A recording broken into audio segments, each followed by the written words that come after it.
South of the border lies the most exotic land in the Western Hemisphere. Utterly foreign in feeling and atmosphere, Mexico spreads out like a colorful tapestry of plateau and mountain, jungle and desert, with only fragmentary evidence available today to prove that here flourished the first civilizations on the American continent.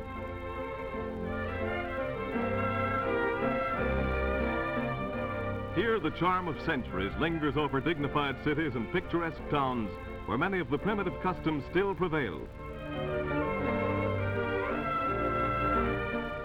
In every native village throughout the land, the public laundry troughs are kept busy from sunrise to dusk.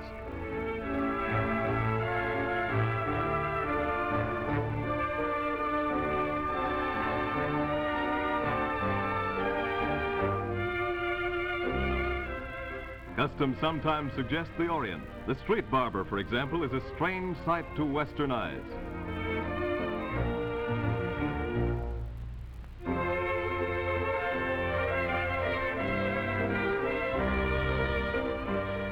This typical country road with its creaking ox cart might well be in India.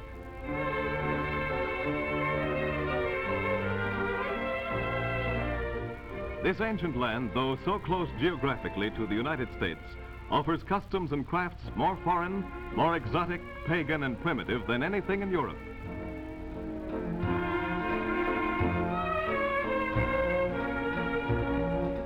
The tiny village of Tonala produces most of the Indian crafts, such as wood carving, that so impressed the first white men to visit this land.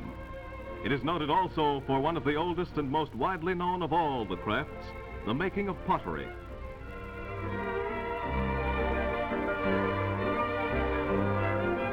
All the characteristics of Aztec art have endured to this day in the pottery of Mexico, some of it unchanged, some modified by the Spanish influence.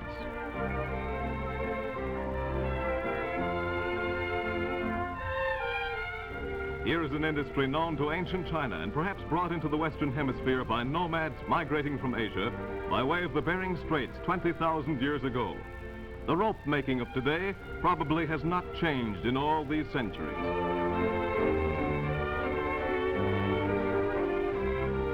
The inevitable market on the plaza holds every sort of offering for household and personal needs.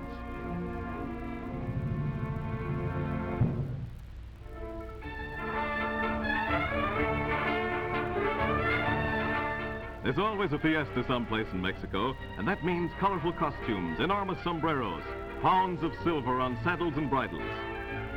Lovely senoritas ride in from outlying ranches, senoritas with raven hair and flashing eyes.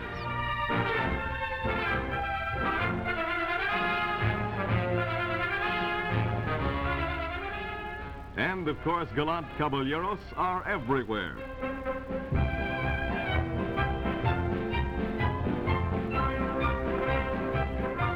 There's always a rodeo, Mexican style, with the usual riding and roping stunts.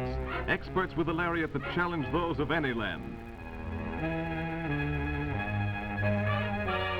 But the chief event is a bull throwing contest in which the idea is to grab his tail and upset him. Apparently not so easy, but here's the time either the tail lets go or down goes El Toro.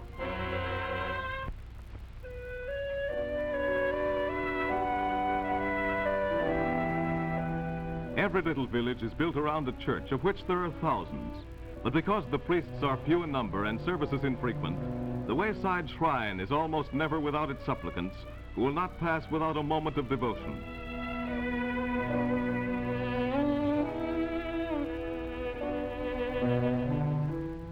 Here in the vicinity of Janitzio, an island on Lake Pátzcuaro, ancient Indian fishing methods are still seen.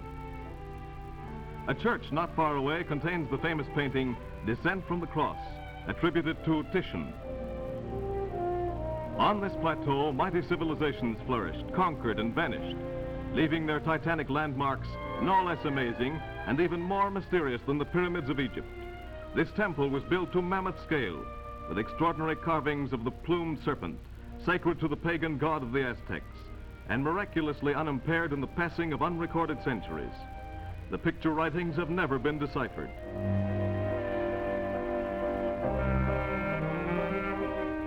High on the summit of a pyramid is the Church of the Virgin of Los Remedios. Mexico City, capital of the Republic, is one of the largest and most modern cities in Latin America.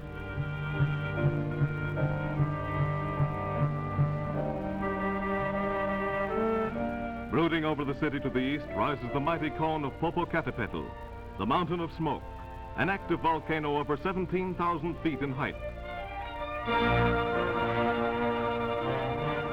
Here, modern Mexico has added graceful adaptations of the 20th century's contributions.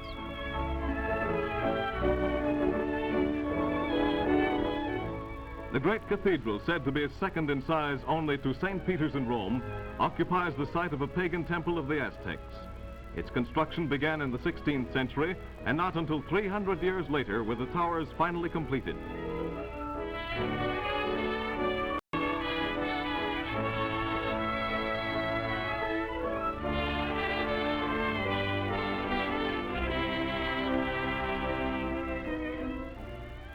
The President's Palace stands where stood the palaces of Montezuma, last of the Aztec emperors, and Cortez his conqueror, first of the invaders from the outside world.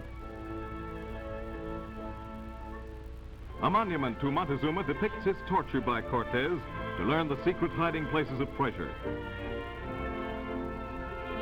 Charles IV of Spain was the man on horseback in his day, and like so many of the mighty, he remains on horseback only in bronze.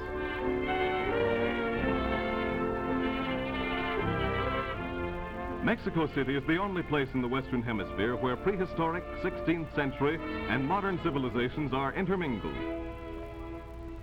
The magnificent Palace of Arts, with its famous glass curtain, offers alternating seasons of opera, symphonic concerts, ballets, and dramatic attractions. The ever-present winged serpent of the Aztecs adorns the tower.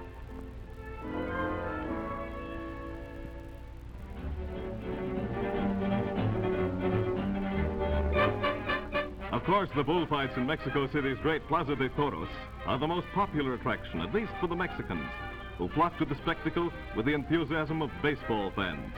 The bull is encouraged to develop a grouch and a distaste for picadors and matadors, for which no one blames him.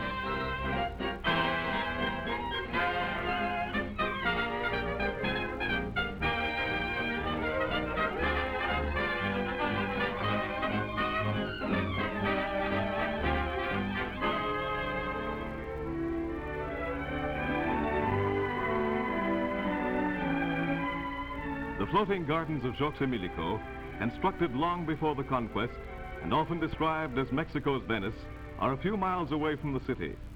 Among the incredibly beautiful gardens, profuse with every known flower, glide adorned canoes, propelled by sturdy Indian villagers who to this day speak the ancient Aztec tongue.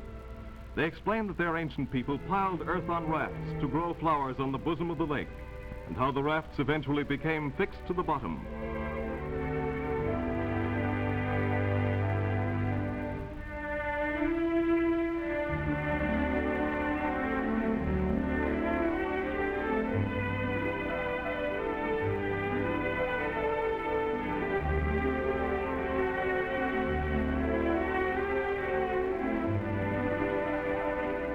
The sound of soft music fills the air as silent figures move along an ancient Spanish road that well may lead to mystery and romance of forgotten centuries. Adios, Mexico. And Mexico replies, adios, hasta la vista.